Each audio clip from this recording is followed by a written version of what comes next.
Estamos en la fiesta de Nuestra Señora de Guadalupe, en conmemoria del domingo, tercer domingo de Adviento. Lectura del libro de la sabiduría. Yo produje, al igual que la vid, frutos de suave olor, y mis flores dieron frutos de honor y de honestidad. Yo soy la madre del amor hermoso y del temor y de la sabiduría y de la santa esperanza. En mí se encuentra toda la gracia para conocer el camino de la verdad, en mí toda la esperanza de vida y de virtud. Venid a mí todos los que me amáis y saciaos de mis frutos, porque mi espíritu es más dulce que la miel y más suave que el panal de miel es mi herencia. Se hará memoria de mí en todas las generaciones de los siglos. Los que me comen tendrán todavía hambre, y los que beben de mí tendrán todavía sed. El que me escucha nunca tendrá de qué avergonzarse, y los que se conducen según mis consejos nunca pecarán.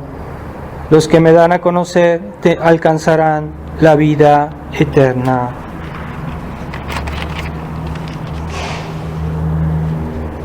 Continuación del Santo Evangelio según San Lucas. En aquel tiempo, levantándose María, fue con prisa a la montaña, a una ciudad de Judá, y habiendo entrado en casa de Zacarías, saludó a Isabel. Luego que Isabel oyó la salutación de María, su hijo dio saltos de gozo dentro de su vientre, y sintióse Isabel llena de Espíritu Santo. Y levantando su voz, dijo: Bendita tú eres entre todas las mujeres, y bendito es el fruto de tu vientre. ¿Y de dónde a mí tanto bien que venga la madre de mi Señor a visitarme? Pues lo mismo fue penetrar la voz de tu salutación en mis oídos, que dar saltos de júbilo la criatura en mi seno. Bienaventurada tú que has creído, porque se cumplirán las cosas que te han dicho de parte del Señor. Entonces María dijo: Mi alma glorifica al Señor, y mi espíritu se regocija en Dios, mi Salvador.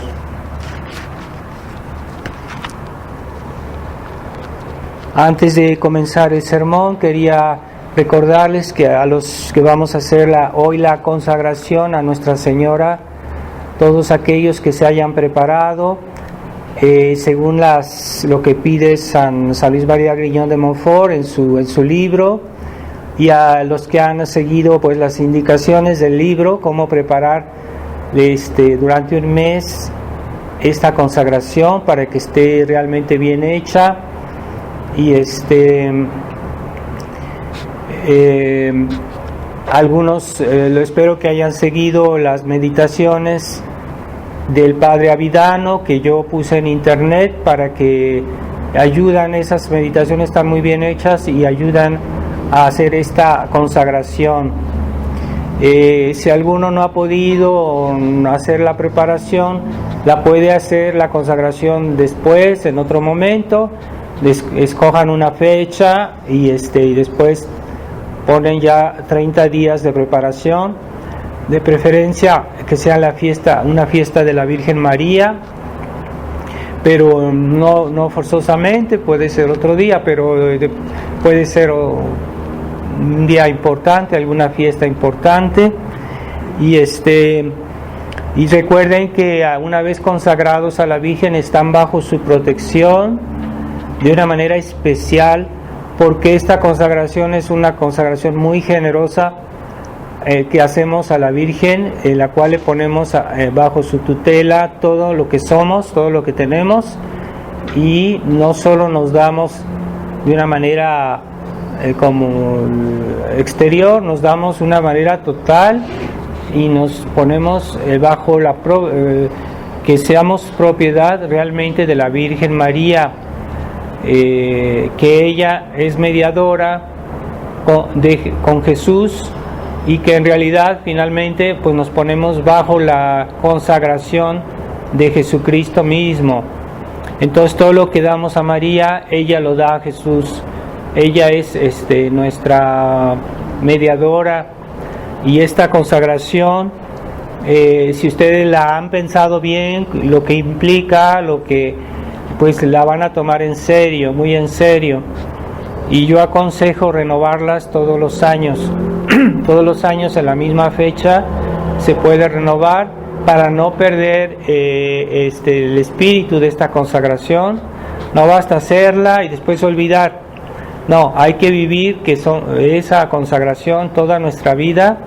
Somos propiedad de la Virgen con todo lo que tenemos en cuerpo y alma, nuestros bienes interiores y exteriores, nuestros méritos de todas nuestras acciones, y los ponemos todo bajo la propiedad de la Virgen María, que no olvidemos que es reina y es dueña del universo, porque es la Madre de Dios.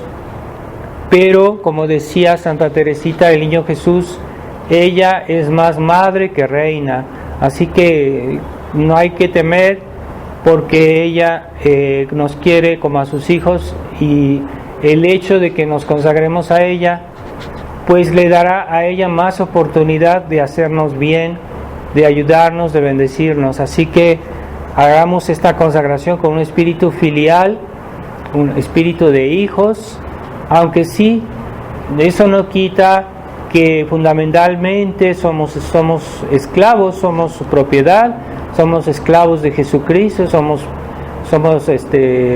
Dios es nuestro Rey. Así que no olvidemos que el hecho de que Dios nos haya adoptado como sus hijos no quita que fundamentalmente somos su propiedad, somos sus siervos, sus esclavos. Eso no hay que olvidarlo, esa realidad. Así que no porque Dios ha sido muy bueno con nosotros, o que la Virgen María ha sido muy buena, que nos han adoptado como hijos, no olvidemos que de todos modos somos criaturas y que fundamentalmente somos propiedad de Dios, ¿verdad? Entonces, los cristianos, los católicos modernos han olvidado eso, y entonces Dios se vuelve para ellos como alguien que nada más está ahí para ayudarnos, para hacernos favores y casi para servirnos. Pero no, es que nosotros somos criaturas. Entonces esta consagración nos hace recordar eso, pero al mismo tiempo nos pone bajo la protección especial de la Virgen María. Y en estos tiempos que estamos viviendo, en la cual la infidelidad, el pecado, la maldad ha crecido tanto, es muy importante ponerse bajo una tutela especial de la Virgen María. Es una protección, y yo animo a las personas que tal vez no renueven este día la consagración, no hagan este día la consagración, que la hagan después, cuando puedan, porque yo subí estas meditaciones en internet, están disponibles, las pueden oír, y preparar bien su consagración en otra oportunidad. Entonces podemos consagrarnos por ejemplo a la Virgen bajo el título de Nuestra Señora de Guadalupe. Como hoy es la fiesta de Nuestra Señora de Guadalupe, yo personalmente hice la consagración a la Virgen de Guadalupe, a Nuestra Señora de Guadalupe, en honor entonces yo estoy personalmente consagrado a Nuestra Señora bajo el título de Nuestra Señora de Guadalupe. Ustedes pueden hacerlo así también, si desean, o simplemente a la Virgen María, así en general. Pensemos que esta consagración, para los que lo hacemos en este día, y en cierta manera estamos unidos en esta consagración porque todos la hacemos el mismo día, podríamos pedir que Dios, que un poco hacerla en reparación al corazón inmaculado de María por los pecados y tantas ofensas que hoy se hacen en el mundo a Dios y a la Virgen. Entonces podemos ofrecerla en esa como una manera de reparación al corazón inmaculado de María, y es lo que les pido también. Yo lo haré en ese sentido hoy, para hacer un acto de reparación incluso a la Virgen. Les recuerdo que hoy en la Fraternidad San Pío X no han querido festejar la fiesta de la Virgen de Guadalupe el día 12, pero no, en otros tiempos, cuando la fiesta caía el domingo, pues se decía de todos modos la misa de la Virgen de Guadalupe, pero en la fraternidad, como ahorita les han puesto muchos superiores extranjeros que no les interesa mucho nuestras devociones, pues ellos la han puesto el día 13, ¿verdad? E incluso otro detalle, normalmente la Virgen de Guadalupe es una imagen de la Inmaculada Concepción. La Virgen quiso aparecerse bajo ese título también, porque en ese tiempo en España, y los españoles tenían mucha devoción a la Virgen a la Inmaculada Concepción, y la Virgen tomó quiso tomar el mismo nombre que tenía una Virgen de España, que en ese tiempo pues era muy conocida de los españoles, y por eso la Virgen tomó el título de Nuestra Señora de Guadalupe, para que los españoles comprendieran que era la misma Virgen y que no había diferencia, ¿verdad? La Virgen siempre es la misma. Entonces, de una cierta manera, la Virgen quiso que los españoles aceptaran también su aparición. No era solo para los indios que la Virgen se apareció, como hoy se nos quiere hacer creer que la Virgen se apareció nada más para los indios. No es verdad. La Virgen se apareció también para los españoles, y por eso tomó el nombre de Guadalupe, y se apareció como una imagen de la Inmaculada Concepción, que en ese tiempo en España había muchísima devoción a la Virgen de la Inmaculada Concepción, para que los españoles se familiarizaran fácilmente también con Nuestra Señora de Guadalupe. Y Roma concedió a España y a todos los países españoles, a todos los virreinatos de América, el privilegio de tener los ornamentos azules cuando se dice la misa de la Inmaculada Concepción. Entonces, como la Virgen de Guadalupe es una imagen de la Inmaculada Concepción, se pueden tomar los ornamentos azules. También en la fraternidad no han querido hacerlo hoy, pues no sé por qué le tienen hacer ese tipo de cosas, de que no querer usar ornamentos azules el día de la Virgen de Guadalupe. Son detalles, pero que realmente no ayudan a los mexicanos a honrar a su madre como debe ser. Así que yo personalmente uso los ornamentos azules, si los tengo a disposición, los utilizo en la fiesta de la Virgen de Guadalupe.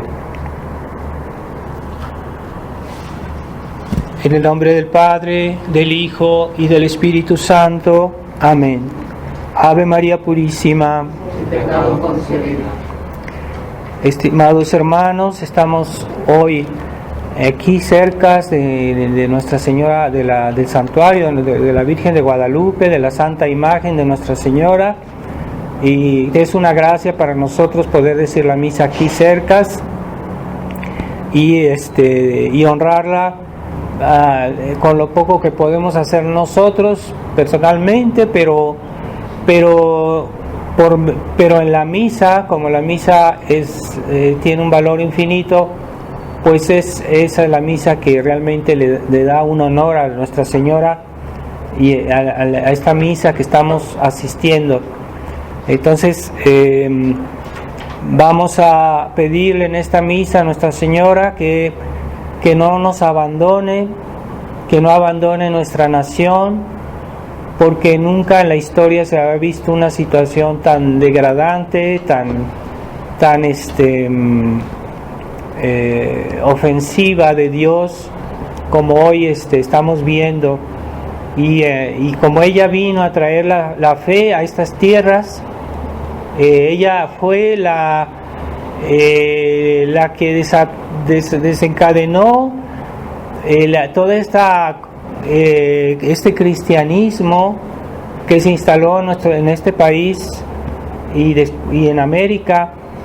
De ella depende la fe de estas tierras. Como dijo el Papa Pío XII, dijo: mientras se tenga devoción a esta imagen en este país y en este continente, la fe se conservará. Esas son las palabras del Papa Pío XII, que era un papa tradicional, y él y dijo que de la devoción que se tenga a ella depende la conservación de la fe.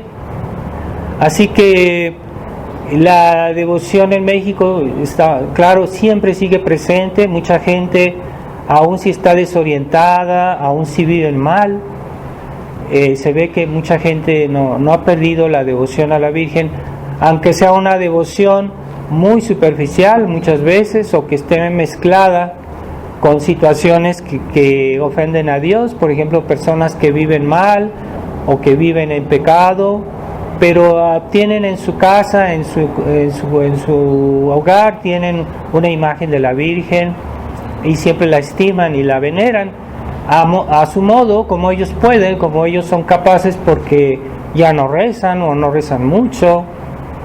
Pero yo pienso que la Virgen nos toma en cuenta eso, les toma en cuenta eso, y que a pesar de todo, pues tenemos su protección.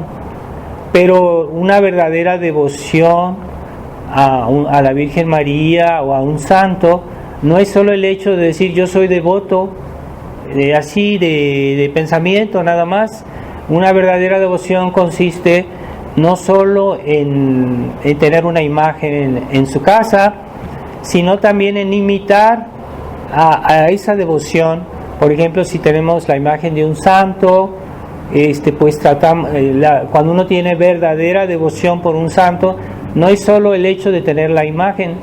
La verdadera devoción se muestra siguiendo el ejemplo de ese santo, o haciendo lo que ese santo hacía, o viviendo su vida como él la vivía. Eso es tener verdadera devoción. No es simplemente el hecho de traer una medalla o el hecho de hacer cositas sencillas. Lo que cuenta en una verdadera devoción es imitar a ese santo al cual se dice tener devoción, vivir su ejemplo.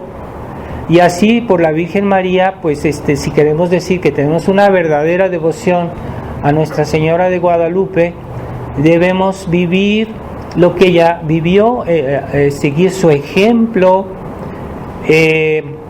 vivir en estado de gracia, tratar de rezarle su rosario, tratar de hacer buenas obras en su nombre, y o tal vez hacer limosnas o hacer algo para venerarla, algo concreto. Pero pensemos que si la Virgen, ¿qué es lo que desea la Virgen de Guadalupe de nosotros? Y entonces si la complacemos, quiere decir que la estamos venerando, la estamos realmente siendo devotos de ella, porque hacemos sus gustos, sus deseos, su voluntad.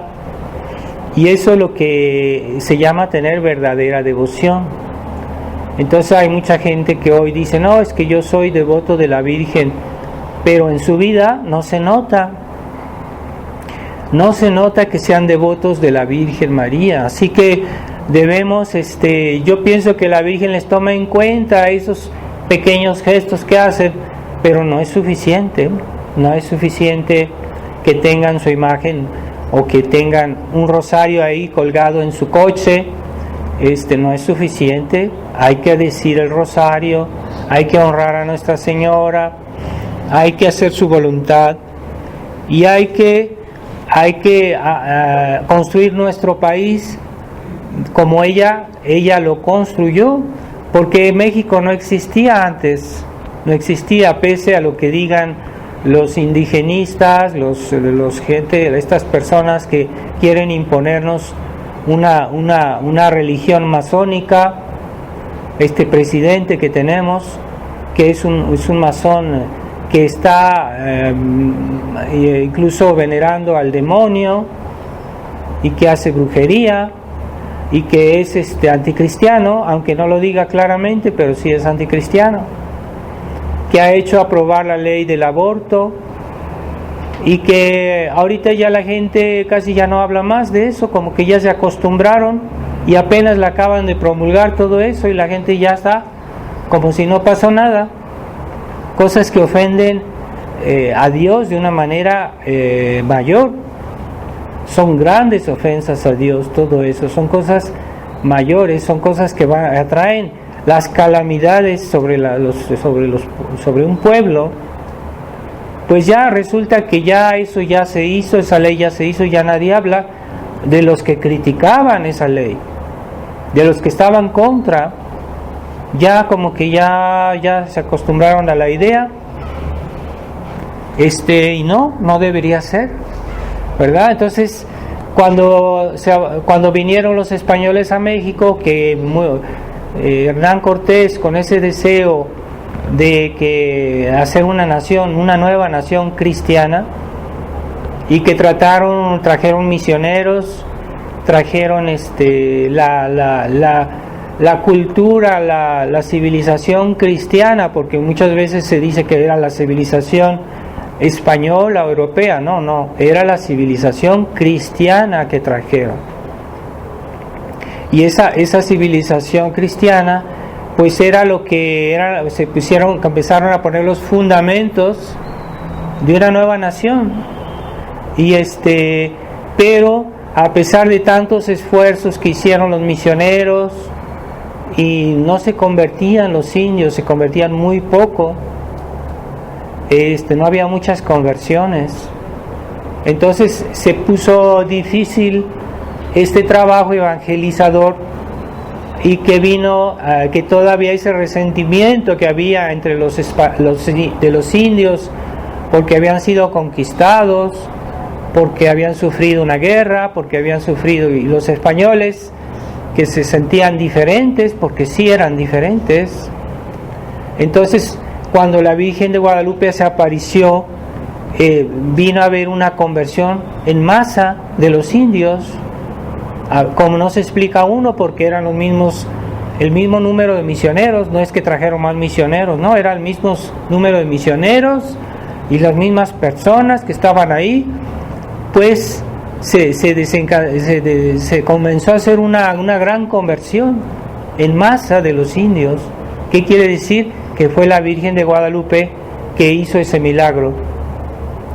Y al mismo tiempo ella creó la unión entre los indios y los españoles, porque esa devoción que sentían ambos por la Virgen de Guadalupe creó la unidad entre los indios y los españoles. Quiere decir que fue el fundamento de una nueva nación que comenzaba, que estaba compuesta tanto de los españoles que llegaron a México, como de los indígenas que vivían en México.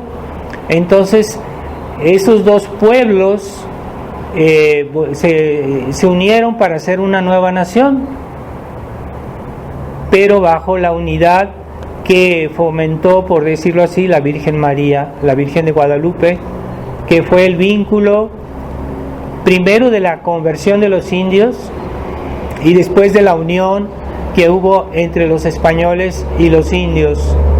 La armonía que ella creó fue la Virgen de Guadalupe. Por eso se puede decir que la Virgen fue la fundadora de esta nación, y que desde entonces ha sido el símbolo de unión entre los mexicanos, que con el tiempo los españoles que llegaron a México pues no se regresaron a España, se quedaron en México, y somos nosotros. Que no digan que el mexicano es indio, No, el mexicano no es indio. El mexicano tiene dos orígenes, tiene también sangre española y el mexicano es español. Que les guste o no a todos esos indigenistas que quieren hacernos olvidar nuestros orígenes. No, el mexicano es mestizo, una gran parte del mexicano es mestizo, no todos, pero todavía hay algunos que son realmente de origen indígena y unos que son realmente de origen español. Entonces, cuando dice el presidente que los españoles vinieron a conquistarnos, pues él tiene sangre española. Es un absurdo, ¿verdad? Pero es el elemento espiritual que ha hecho que México sea una sola nación. Entonces, gracias a la Virgen, a la Virgen María, ahí es cuando se comenzó a construir un país, una nación, una nueva nación, porque antes de la venida de Nuestra Señora, pues México no era México, porque había varias naciones que estaban peleados entre ellos, que eran razas diferentes, que hablaban lenguas diferentes, que tenían religiones diferentes y que se mataban entre ellos y que se odiaban entre ellos. Por eso, cuando vinieron los españoles, pues muchos indios dijeron, pues ya basta de esta tiranía de los aztecas que vienen a quitarnos nuestros niños, nuestras familias, para sacrificarlos a sus ídolos. Y entonces vieron en Cortés una oportunidad para salir de esa servidumbre que tenían hacia los aztecas y los ejércitos de Cortés, pues los españoles eran una minoría. La gran mayoría eran indígenas tlaxcaltecas y de otros, y Cortés vino a crear una especie de ayudar a unir a los indios para también defenderse de esta religión idólatra que era caníbal y que sacrificaban no solo a hombres, también a mujeres y a niños. Entonces era una costumbre tan arraigada entre los aztecas que pues hacían las famosas guerras floridas, en las cuales era de regla que todos los años tenían que ir a hacer la guerra a cualquier otra persona, a otro pueblo, y para traer prisioneros. No había razón de guerra, pero la razón era que necesitaban víctimas para los sacrificios a los ídolos. Entonces eso era civilización, eso era una nación que vivía bien. Entonces cuando vinieron los españoles, los otros pueblos dijeron, vamos a aprovechar para hacer la unión y vamos a vencer a los aztecas. Y así fue. Entonces la victoria de Cortés no fue solo de Cortés, fue también de los indios mismos. Que no nos digan que él vino a destruir, que vino a hacer solo daño. No, él vino a traer la fe. Y después, como siempre, el hombre es imperfecto, así que algunos abusos pudo haberlos. Claro, algunos españoles tal vez con el tiempo hicieron algún abuso, pero la corona española reaccionó muy rápido y enseguida hicieron leyes para proteger a los indios. Leyes que protegieron a los indios, que los indios tenían propiedades, tenían derechos, y que fueron suprimidas cuando se hizo la independencia por los liberales, por los masones. Los indios perdieron muchas de esas leyes que los protegían. Que no nos digan que fue ellos los que trajeron el bienestar de los indios, ¿verdad? En México todavía hay mucha miseria, en el campo la gente no vive tan bien, pero es que este gobierno que es de origen masónico, pues es el que es el autor de todo esto, de esta pobreza, de esta decadencia que ahí vive nuestro país. Que hagan discursos diciendo que vamos a que hagan discursos defendiendo a los indios, que no sé qué, pero no hay hechos, solo palabras, y así mantienen una ilusión, una leyenda que ellos han creado, pero que los niños y los mexicanos la han bebido en las escuelas desde hace mucho tiempo, y ya se creyeron esa mentira, y no es verdad, no pasó así. Si uno desentraña bien los libros de historia, uno puede ver que no es así, no la historia nueva, la historia inventada que tiene sus orígenes en el siglo XIX, pero si no, hay autores que eran de la época, y ahí uno ve lo que pasó realmente. Entonces, que no nos vengan a decir que México existía, porque no existía. Entonces, un país debe tener algo de homogeneidad, y en México ahora sí tenemos una lengua común, tenemos una religión común, que era la religión católica, teníamos y también desde el punto de vista de la unión de los corazones, pues los mexicanos estaban unidos mientras tenían la misma religión, tenían los mismos ideales, y incluso en México, o sea, la gran parte del pueblo mexicano es mestiza, o sea que tiene sangre española y indígena. Entonces también eso crea una cierta unidad en nuestro país, pero eso no existía antes. Entonces ni siquiera se hablaba de un país, porque era un conglomerado de pueblos, de naciones. Entonces, ¿cómo quieren decir que los españoles vinieron a hacer daño a México? No, es que México no existía todavía. Así como allí hay pueblos indígenas que viven hoy en lo que es Estados Unidos, pero no formaban un pueblo con México, eso no era México tampoco. Entonces la Virgen nos vino a traer esta nuestra identidad, que siempre México fue católico, ¿verdad?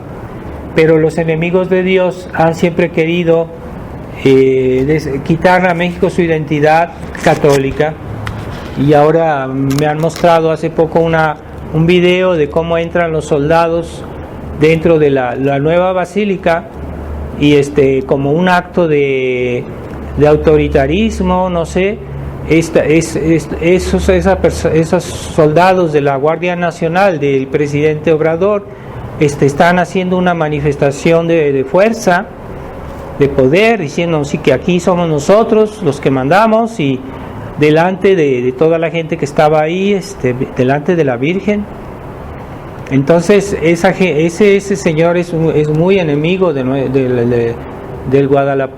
la Virgen de Guadalupe, y siempre hace alusiones veladas que muestran que es a la Virgen que él no quiere. Entonces el mexicano hoy está todo atontado y no reacciona. Hay un problema real en nuestra nación actualmente. Por eso se impone la necesidad de rezarle mucho a la Virgen, de tener una devoción muy especial. Por eso también hoy hacemos esta consagración a la Virgen María, para que nos proteja a nosotros y proteja a nuestra nación.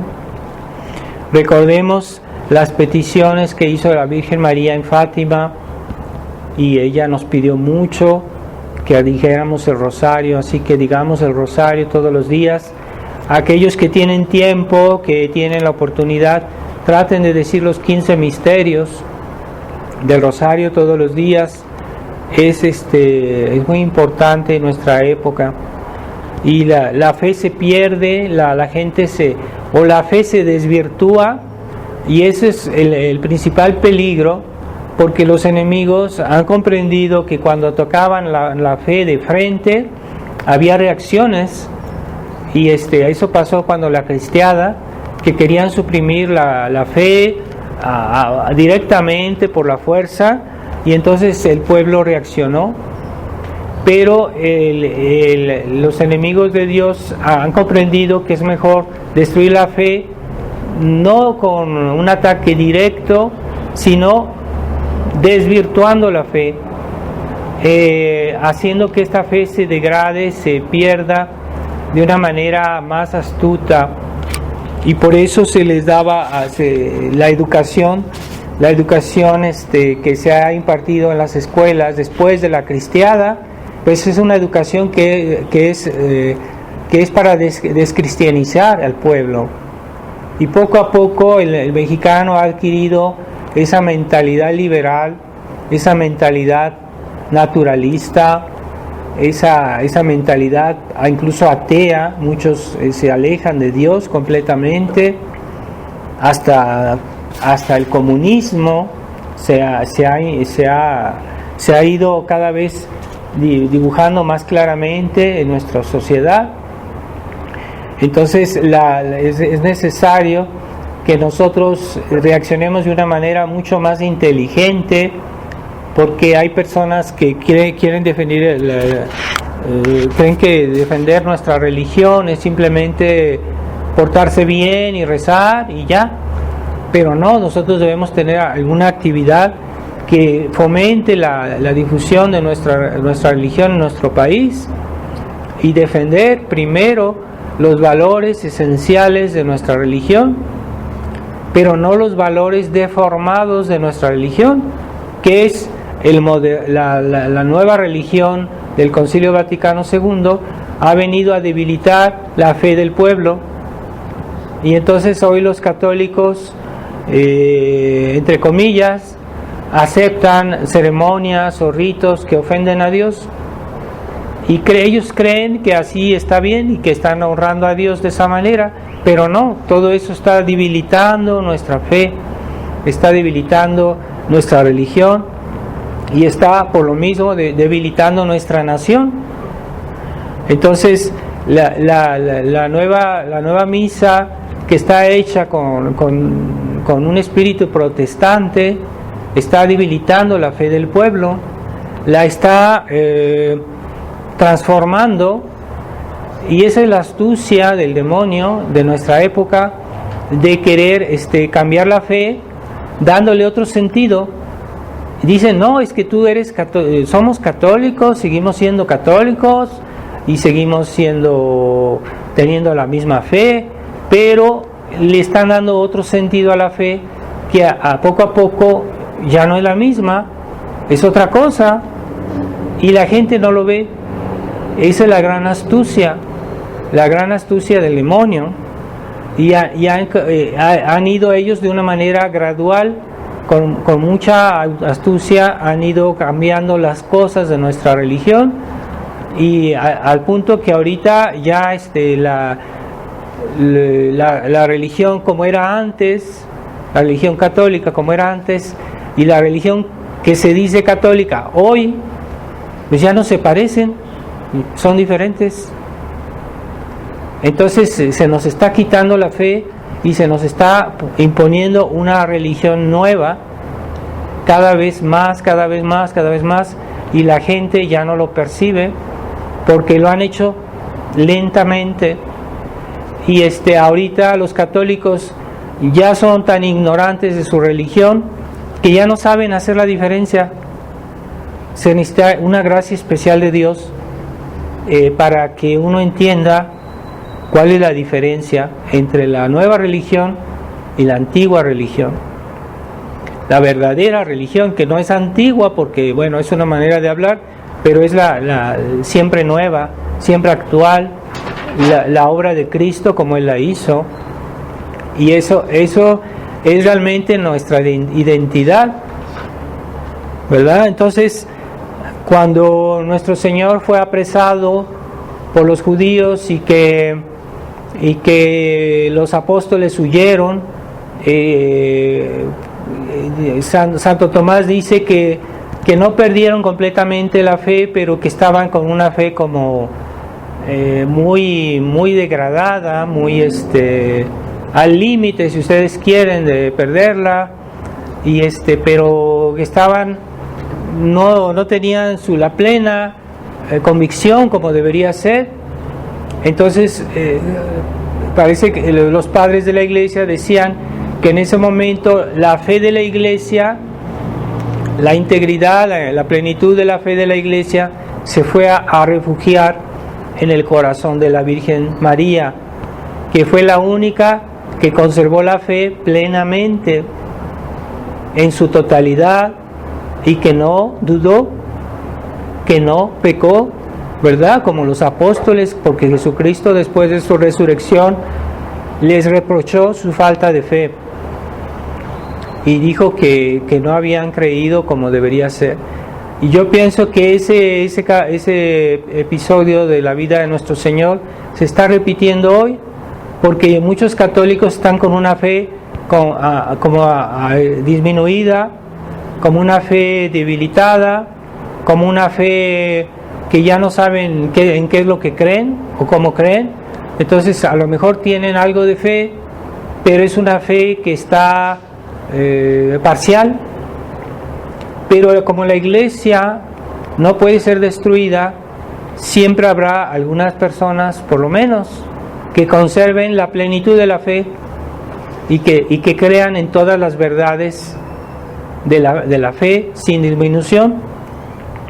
Y yo pienso que ahora hay algunas almas que están representando a la Virgen María, que guardó la fe, que no dudó y que guardó la plenitud de la fe, y en esas almas se está refugiando la fe de la iglesia hoy, en esas pocas almas que conservan la fe totalmente.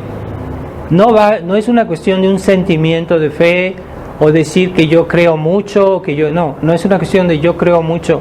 Es que yo creo en todas las verdades que enseñó Jesucristo y que la iglesia nos transmitió y que nos expuso y nos enseñó fielmente hasta el pontificado del Papa Pío XII. Yo creo en todas esas verdades. Bueno, hay pocas personas que creen en eso todavía, porque los demás ya piensan que la nueva misa es buena, ya piensan que muchas cosas que enseña el Papa son correctas. Bueno, eso está en contradicción con nuestra fe. Entonces esas personas no tienen la plenitud de la fe, no creen en todas las verdades, están como engañadas en parte, están como desorientadas. Entonces a lo mejor tienen fe, pero no es una fe que está desorientada, que no está llena, que no está completa. Entonces Dios sabe qué pasa en esos corazones. Muchos sí la han perdido realmente la fe. ¿Cuántos? Pues solo Dios sabe, pero de cada día más, ¿verdad? Oímos como ahorita una noticia de un obispo que en España que se ha juntado con una mujer divorciada y que ha renunciado a su cargo para hacer una vida escandalosa. Pero eso ya es normal, porque los sacerdotes hacen eso, pero ahorita ya hasta los obispos, ¿verdad? Pero ellos dirán que son católicos, pero no es verdad, su actitud es completamente opuesta. No están profesando plenamente la fe de la iglesia, así como la fe de los apóstoles fue muy disminuida en el momento de la pasión, casi de perderla. No sé hasta qué punto llegaría eso, pero así como la fe de la iglesia se refugió en ese tiempo en el corazón de la Virgen María, que fue la única que no dudó. Bueno, ella era una minoría, pero ella representaba a la iglesia, la plenitud de la iglesia. Así que si hoy algunos tradicionalistas todavía tienen la plenitud de la fe, pues están representando a la iglesia realmente. Y eso es algo esencial a la iglesia, que haya personas que tengan la plenitud de la fe, porque la iglesia tiene que profesar su fe completamente para hacer la iglesia. Si no hay la fe, la profesión de todas las verdades de la fe, quiere decir que la iglesia ya fue destruida, ya fue. Entonces tengamos bien en cuenta que los que representan realmente la fe de la iglesia hoy son los pocos tradicionalistas que quedan. No todos, porque hay muchos tradicionalistas que dicen ser tradicionalistas y no lo son, porque dicen, sí, es que el tradicionalismo es solo una cuestión de la misa. No, no es solo una cuestión de la misa, es una cuestión de verdades de la fe.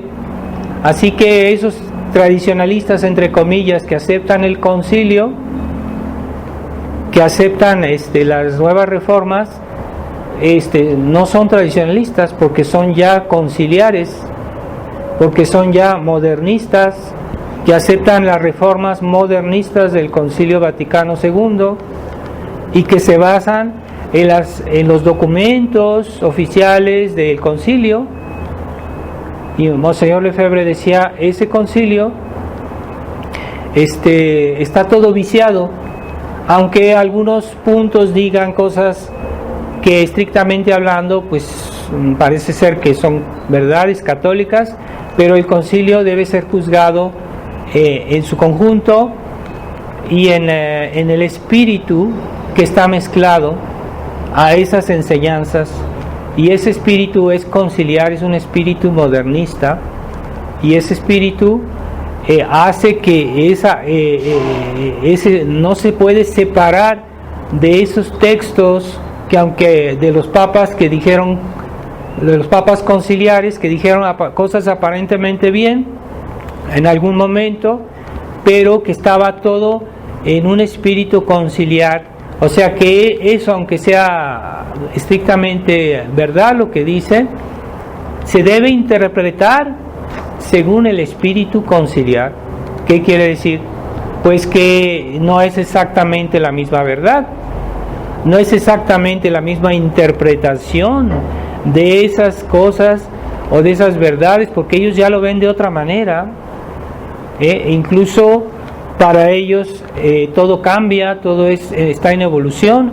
Así que si hoy yo digo que existe la Santísima Trinidad, pues lo digo de una manera tal que no excluyo que mañana o pasado yo pueda cambiar esa idea y decirlo de otra manera, porque ya la fe modernista es una fe evolutiva que está cambiando constantemente. Entonces así esta religión nueva es una religión evolutiva, que aunque hoy me dicen, sí, Jesucristo es Dios, pero mañana me van a decir, no, Jesucristo no es Dios, es un santo. Entonces, para ellos no es inconcebible eso, porque ya está en el espíritu de ese concilio, esa mentalidad modernista. Entonces, no porque se dice una cosa buena hoy, quiere decir que ya va a ser para siempre así. Desde el momento que se acepta que la religión es algo evolutivo, que se aceptan los conceptos modernistas, quiere decir que todo es cuestionable, y así el concilio, todo, como Monseñor Lefebvre nos decía, el concilio tiene un espíritu, no es solo lo que dice, también el espíritu con que se interpreta lo que se dice, y ese espíritu no se puede separar de los textos. Todos esos textos conciliares están imbuidos del nuevo espíritu, ese espíritu que es el que proclama el mundo moderno, que está en armonía con el mundo moderno, que está por los derechos humanos, concebidos con el espíritu liberal. No son los derechos humanos concebidos con un espíritu cristiano, no, es los derechos humanos de la ONU, los derechos humanos del liberalismo, no es lo mismo. Entonces el Papa Pablo VI hablaba en ese sentido, y él fue a la ONU y dijo, no, es que nosotros estamos muy de acuerdo con ustedes y todo. Bueno, ese es el espíritu del concilio, que aunque todos los textos del concilio deben ser interpretados según el espíritu conciliar, y de hecho la manera en que están escritos, la manera que están, que están escritos, uno entiende, se sobreentiende que es ese optimismo por el mundo moderno, por los derechos humanos, por todo ese espíritu masónico que entró en la Iglesia. Por eso los textos conciliares no se pueden aducir como un argumento de autoridad, y Monseñor Lefebvre nunca los utilizó para justificar lo que él enseñaba, o cuando él predicaba o hacía alguna conferencia. Nunca dijo, esto es verdad porque Pablo VI en tal discurso dijo esto. Nunca hizo eso. O nunca citaba un documento conciliar para justificar alguna de las cosas que él decía. Nunca lo hizo. Entonces no se pueden aducir los textos conciliares hoy porque son dudosos. Yo no digo que todo lo que dicen es falso, pero están imbuidos del espíritu conciliar. Entonces es un otro estado de ánimo, es otra mentalidad, aunque digan algunas cosas que estrictamente son verdades, ¿verdad? Se hablan, no digo que todo lo que dijo los papas conciliares es falso. Algunas cosas han defendido que son ciertas, ¿verdad? O, por ejemplo, con la ley contra el aborto, sí defendían esas cosas, pero de todos modos están orientados a dejar ese combate, porque el Papa Francisco vino, que según eso él está contra el aborto, pero vino a recibir al presidente Biden y vino a criticar a los obispos que defienden todavía el derecho de los niños no nacidos, y los vino a poner en ridículo. Y según eso él está contra el aborto. Pues mentira, él está favoreciendo el aborto, está defendiendo a los abortistas, recibió a esa gente en el Vaticano como héroes, y después acusa a los obispos que están contra el aborto, les dice que ellos exageran y que están haciendo política porque no quieren dar la comunión a los abortistas. Entonces, ¿qué es eso, verdad? Pues así va a terminar todo en esta nueva iglesia. Van a terminar por negar lo que ellos mismos habían dicho, ¿verdad? Diciendo, no, nosotros estamos por el derecho a la vida, pero de hecho es lo contrario que hace.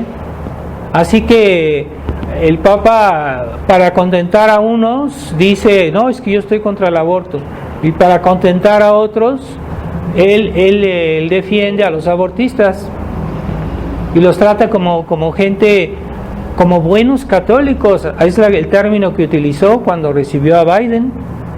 Entonces, de hecho, él es por el aborto, de hecho, no de palabra, de hecho, es proabortista, es abortista.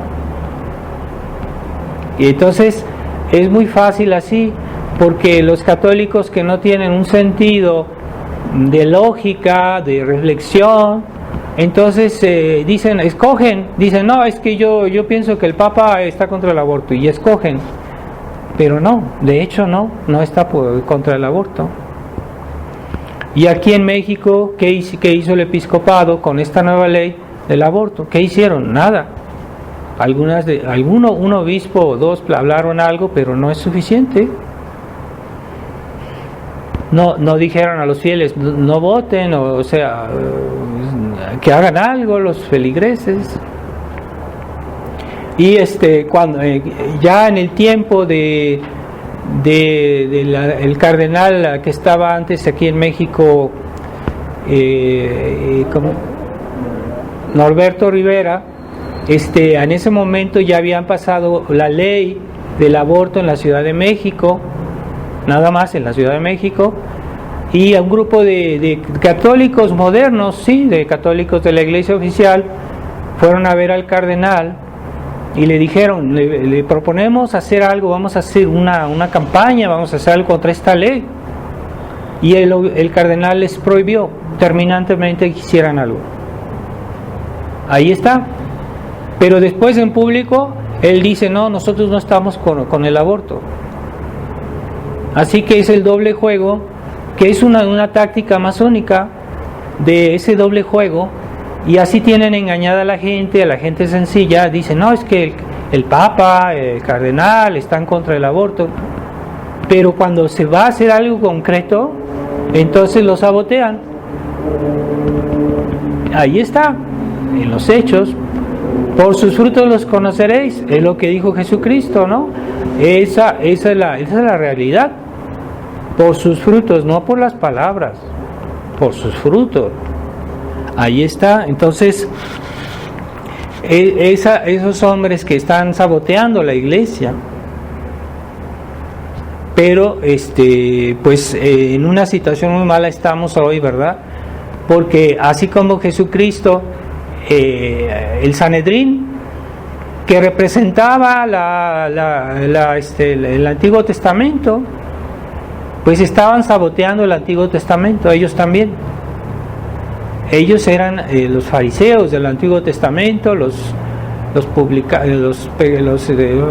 fariseos y los sacerdotes de esa época, que representaban la verdadera religión, porque eran el Antiguo Testamento fue querido por Dios, fue obra de Dios, y ellos también eran como el equivalente de hoy del Papa y los obispos, pero ellos sabotearon su religión.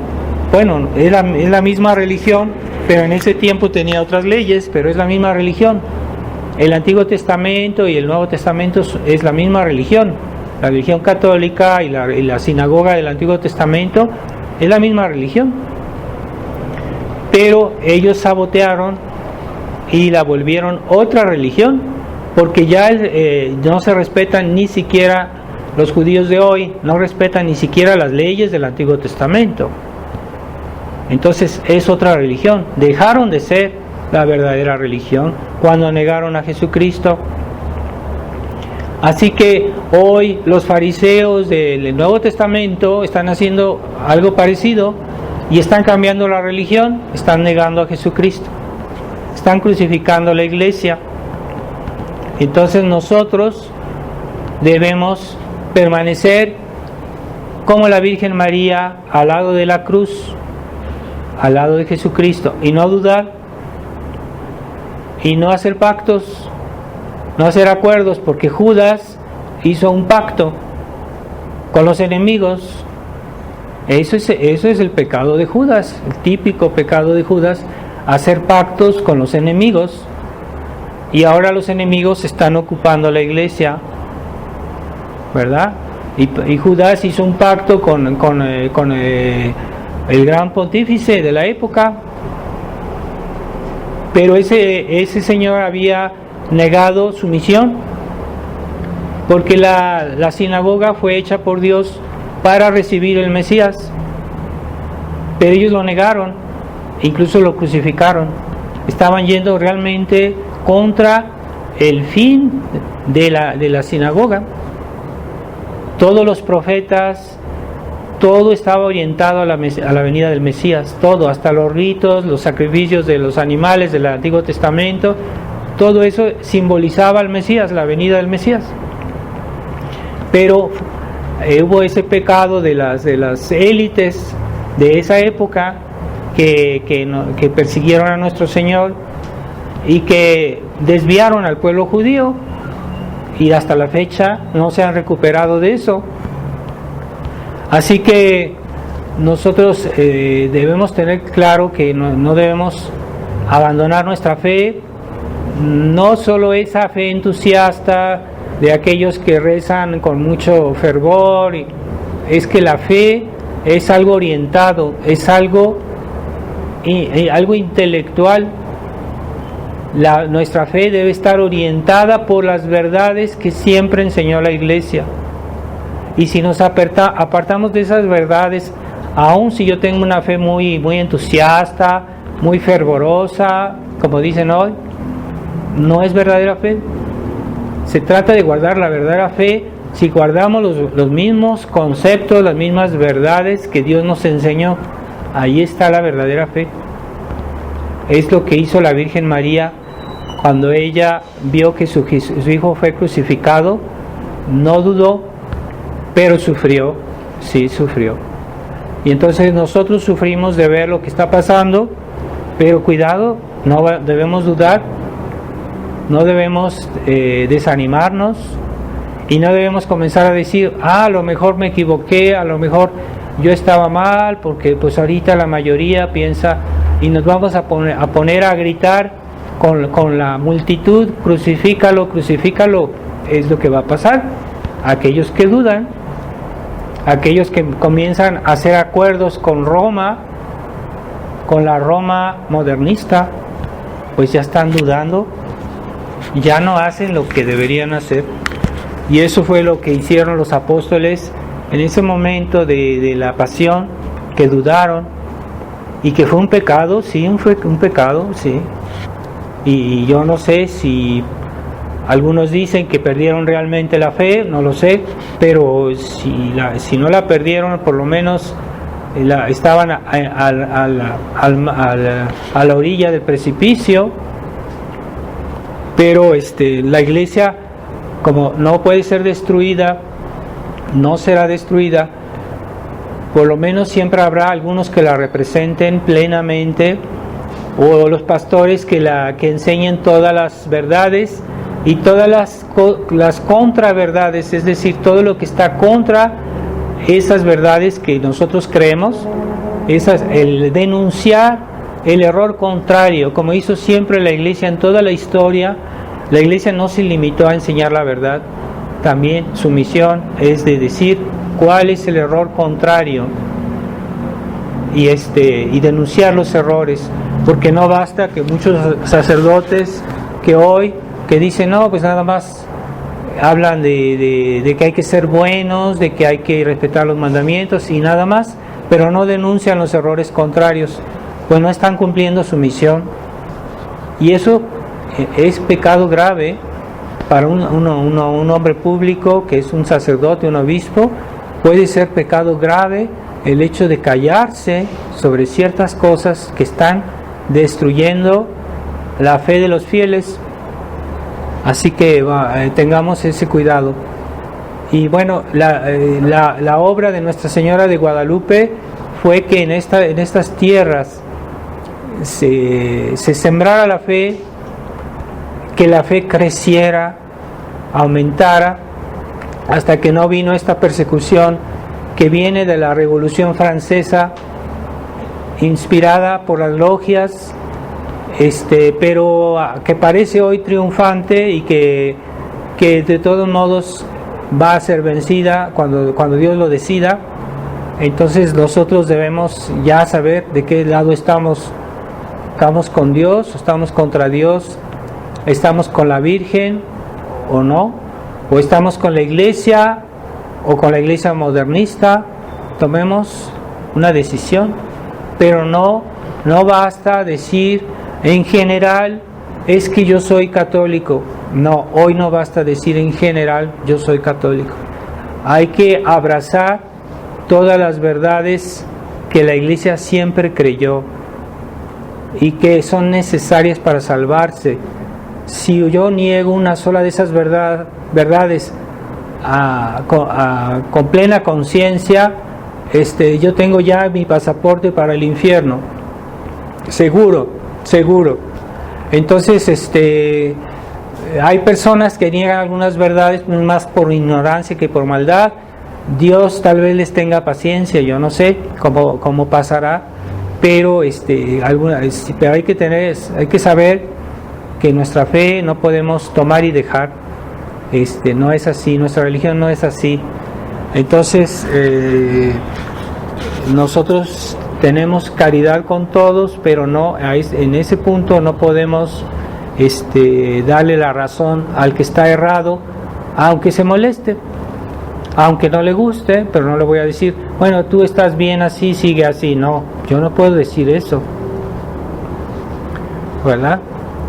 O no puedo poner mi fe entre paréntesis ¿verdad? No, mi fe yo la practico como es, siempre, y no voy a poner paréntesis.